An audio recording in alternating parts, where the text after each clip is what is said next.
இன்றைய தினம் ஓதி நிறைவு செய்யப்பட்ட ஆயாத்துகளுக்கு இடையே வல்ல ரஹ்மான் தன்னுடைய உயர்வான நிலைகளை சொல்கிறான். திருக்குர்ஆன் மாத்திரமல்ல, வேதங்களிலெல்லாம் அல்லாஹ்வுக்கு ரொம்ப பிரியம் அவனை புகழ்வது.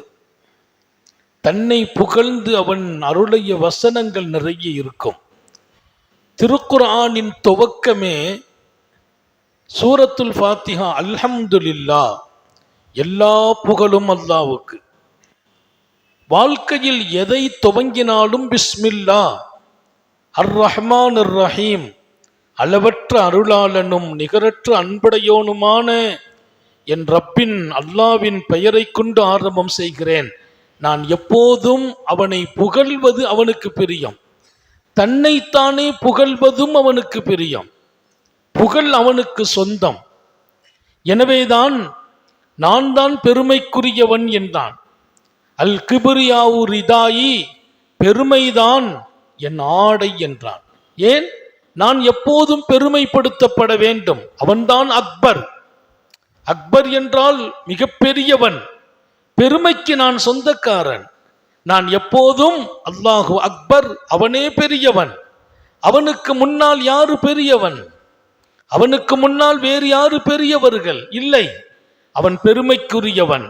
பெருமை என் ஆடை என்றான். பெருமை என் ஆடை. யாராவது என் ஆடையை எடுக்க நினைத்தால் நான் அவரோடு போரிடுவேன் என்கிறான். விடமாட்டேன் என்கிறான். பெருமை நீ எடுக்கக்கூடாது, உனக்கல்ல பெருமை, பெருமையெல்லாம் எனக்கு என்றான் அல்லாஹ். ஏன்? அவனுக்கு புகழ் பிரியம். அவனை பாராட்டி சொன்ன வசனங்களில், இன்று ஓதப்பட்ட அற்புதமான வசனங்களில் அவன் யார் என்று தன்னை அறிமுகப்படுத்தி பேசுவான். திருக்குர்ஆனிலே பல்வேறு வசனங்களில் பேசும் ரப்புல் ஆலமீன் இன்று சொன்னான், ஹுவ யுப்தி வ யுஈத். அவன் யாரு தெரியுமா? ஆரம்பமாக யாருமே இல்லாத போது எல்லாவற்றையும் படைத்தான். அவன் படைப்பதற்கு என்று எந்த ஒரு முன்மாதிரியும் இல்லை. ஒரு மாடல் வைத்து படைக்கவில்லை. அவனுக்கு பெயர் பதீஉஸ் ஸமாவாத்தி வல் அர்த், வானம் பூமியை முன்மாடல் இல்லாமல் படைத்தவன். உலகத்தில் எந்த மனிதனுக்கும் அந்த சக்தி இல்லை.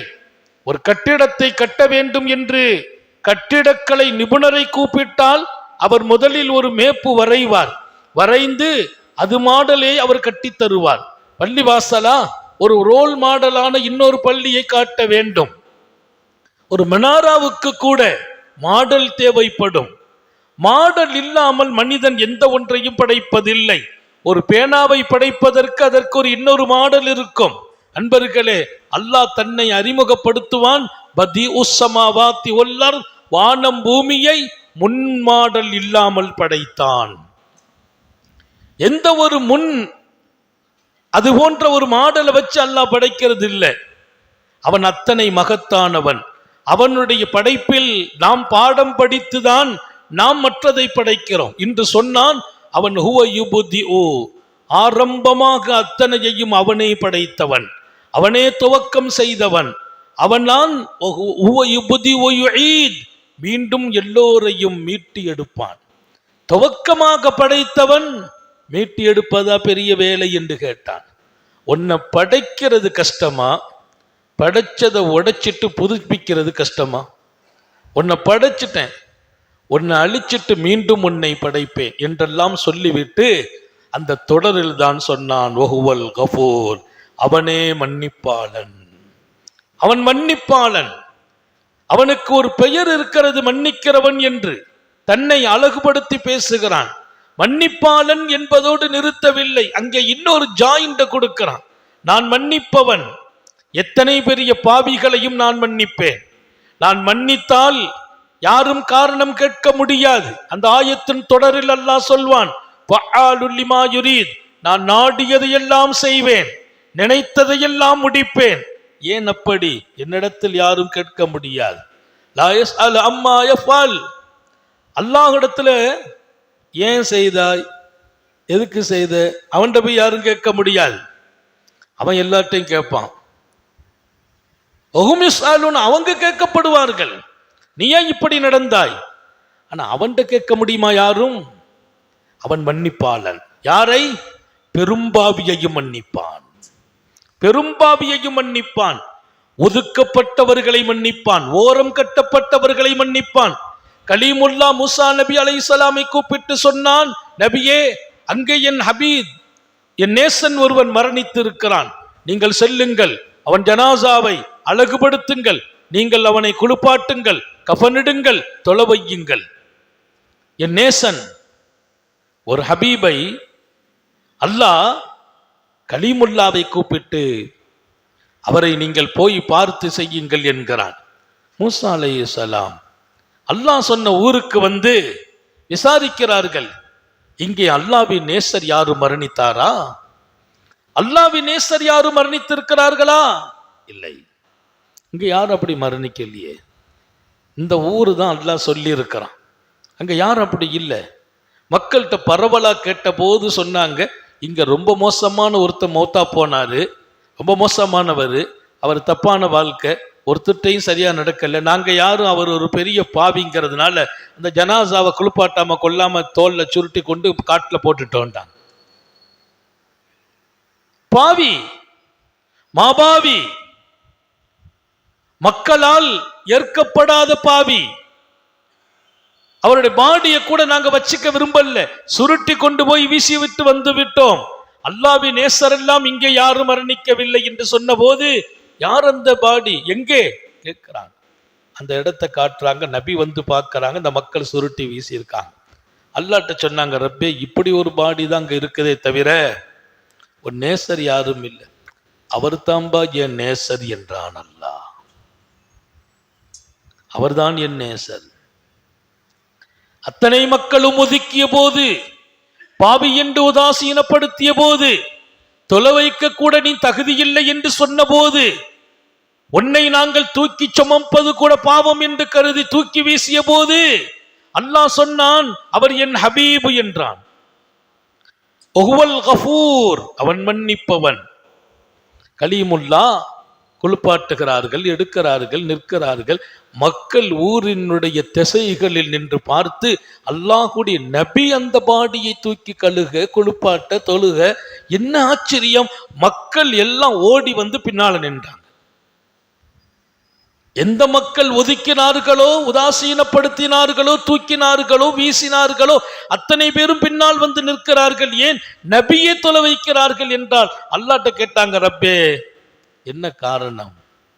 இத்தனை பேரும் ஒதுக்கியதற்கு பின்னால் நீ அவரை தேர்ந்தெடுத்தாய், அதுதான் காரணம் என்றான் அல்லாஹ். எல்லாரும் தூக்கி வீச வந்த போது, அவர் மரணிக்கும் போது அவர் சொன்னார், ரப்பே, இப்போது யாரிடத்திலும் எனக்கு நல்ல பெயர் இல்லை, யாரும் என்னை மதிக்க மாட்டார்கள், என்னை கேவலப்படுத்தி விடுவார்கள். ஆனால் நான் கெட்டவன், நான் பாவி, எனக்கு ரப்பாகிய நீ மன்னிப்பாளன் என்றார். நான் பாவி, இவர்கள்ட்ட போய் நீங்க மன்னிச்சிருங்கன்னா மன்னிக்க மாட்டார்கள், தூக்கி வீசுவார்கள்.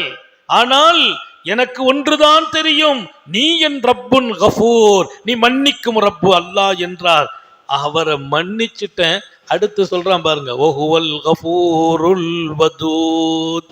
நம்ம வாழ்க்கையில ஒரு பழக்கம், ரொம்ப மீறி, வரம்பு மீறி நம்மகிட்ட தப்பு பண்ணி, அதுக்கு அடுத்து அவர் வந்து மன்னிச்சுக்கங்கன்னு கெஞ்சினா, சரி போ, என்னமா அப்படி நன்னாத, மன்னிச்சிருவோம். ரொம்ப கூர்ணபட்சமா பல பெரிய மனிதர்கள், அவங்களுடைய தகுதி, மன்னிச்சிருவாங்க. ஆனால் அல்லாஹ் சொன்னான், நான் மன்னிப்பேன், பின்பு அவரை என் நண்பனாக, நேசனாக ஆக்கி நட்பு கொள்வேன், அன்பு காட்டுவேன். நம்மகிட்ட அது முடியாது. அதனால அந்த சிபத்தை சேர்த்து சொல்றான். குர்ஆன்ல ஒவ்வொரு வார்த்தையோடு இன்னொரு வார்த்தை பின்னுவதும் பிணைவதிலும் எத்தனை பொருள். கஃபூர் என்று சொன்ன அல்லாஹ் வதூத் என்றான். நான் மன்னிப்பவனும் அன்பு காட்டுபவனும். மன்னிப்பதோடு நிறுத்துவதில்லை, என்னிடத்தில் பாவ மன்னிப்பு கேட்டவர்களை மன்னித்து அன்பும் காட்டுவேன். மனிதனின் தன்மை மன்னிப்பதே யோசிப்பான். ஒரு கால் பெருமனசு வைத்து மன்னித்தாலும் அதுக்கு பின்னால் அன்பெல்லாம் காட்ட மாட்டான்.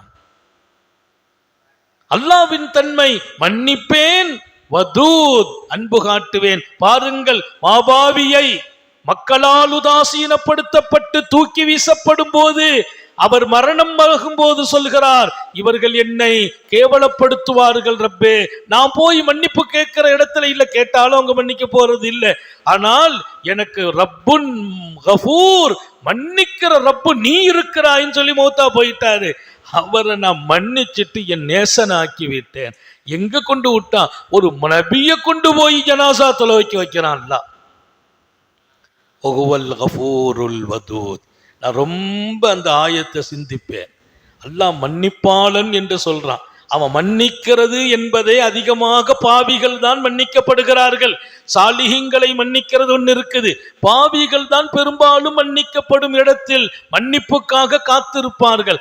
மன்னிப்பவன் என்று சொல்லும் அந்த இடத்தில் அதன் தொடருக்குள்ளே அல்லாஹ் இணைத்து கொண்ட வார்த்தை வதூத், அன்பு காட்டுபவன். என்ன அழகு அந்த ஆயத்துக்குள்ளே! அது எப்படி மன்னிப்பும் அன்பும்! ஆம், குற்றவாளியாக இருக்கிற போது அவன் திருந்த வேண்டும் என்று அவனை சுற்றி இருப்பவர்கள் ஆசைப்பட்டு இருக்கலாம், 1000 தடவை ஆசைப்பட்டு இருக்கலாம். நான் 1000ஐ 1000ஆக பெருக்கி ஆசைப்பட்டேன். அவன் தவறு செய்த போது அவனை சுற்றி இருப்பவர்கள் அவன் திருந்தணும்னு ஆசைப்படலாம், 1000 தடவை கூட ஆசைப்பட்டிருக்கலாம். அல்லாஹ்வுடைய உத்தரவு என்ன தெரியுமா? ஆசை என்ன தெரியுமா? 1000 தடவை கூட இவன் திருந்தன்மேன்னு ஆசைப்பட்டிருக்கலாம். அந்த 1000ஐ 1000ஆக பெருக்கி நான் ஆசைப்பட்டு அவன் திருந்தனும். என் அடியான் திருந்தி வரமாட்டானா? மன்னிப்பு கேட்க மாட்டானா? நான் கஃபூர் இருக்கிறேனே, மன்னிக்கிறவன். அவன் மன்னித்த பின்னால் அவன் என் கிட்ட வந்து விட்டான் என்றால் அவனை நான் அன்பனாகவே ஆக்கி கொள்கிறேன். அந்த வார்த்தையை இணைத்தான். அற்புதமான அவனுடைய புகழை பேசும் திருக்குர்ஆனின் பல்வேறு வசனங்களில் இன்று ஓதப்பட்ட இந்த வசனம் நமக்கெல்லாம் ஒரு பெரிய நிறைவை தருகிறது. மன்னிக்கும் ரப்பு நமக்கு இருக்கிறான். அவன் மன்னிப்பதோடு நிறுத்துவதில்லை, பின்பு நம்மை அவன் அன்பனாகவும் ஆக்கி நேசிக்கிறவனாகவும் இருப்பான். எல்லாம் அல்ல அல்லாஹ் அவன் அன்புக்கும் நம்மை தேர்ந்தெடுப்பானாக. அவனால் மன்னிக்கப்படும் வாழ்க்கையையும் தருவானாக. நீண்ட நெடிய நாட்கள் நோய் நொடிகள் இல்லாமல் உடல் ஆரோக்கியத்தோடு மனநிறைவோடு இன்பத்தோடு அல்லாஹுவை நின்று வணங்கி வழிபட்டு வாழும் நசீபையும் பாக்கியத்தையும் எல்லாம் அல்ல அல்லாஹ் உங்களுக்கும் எனக்கும் நம்மை ஈன்றெடுத்த தாய் தந்தையர்களுக்கும் நமது மனைவி மக்கள் உற்றார் உறவினர் யாவருக்கும் கொடுத்தருள் புரிவானாக. நமது உயிரினும் மேலான கண்மணி காத்தமுன் நபியின் சர்க்காரே ஆலம் சுந்தர நபிகள் ஸல்லல்லாஹு அலைஹி வஸல்லம் அவர்களை கனவிலும் நனவிலும் கண்டுகளிக்கும் பெரும் பாக்கியத்தை அல்லாஹ் நம் எல்லோருக்கும் கொடுத்தருள் புரிவானாக என்ற நல்ல துஆக்களோடு உங்கள் எல்லோருடைய துஆவையும் ஆதரவைத்து என் வார்த்தைகளை நிறைவுபடுத்துகிறேன். வாஹிரு தஅவானா அல்ஹம்துலில்லாஹி ரப்பில் ஆலமீன். அஸ்ஸலாமு அலைக்கும் வரஹ்மத்துல்லாஹி.